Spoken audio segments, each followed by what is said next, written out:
evento hanno causato in molte vallate allagamenti di aree golenali, frane, allagamenti, crolli e abbattimenti di numeri incalcolabili di alberi.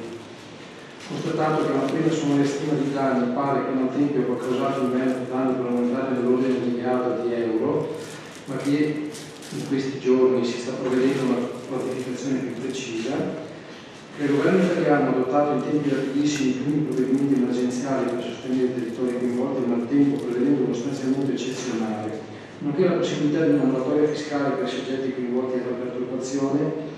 La gravità dei disagi, tuttavia, nonché l'imponente valore economico dei medesimi chiede necessariamente un contributo anche da parte degli enti sovranazionali, invita le istituzioni europee a adottare con la massima urgenza qualsiasi iniziativa utile nell'ambito delle proprie competenze al fine di sostenere i territori veneti colpiti dal maltempo che ha interessato la Regione Veneto in queste ultime settimane. Trasmette per fine la presente mozione ai parlamentari europei in carica eletti in Veneto.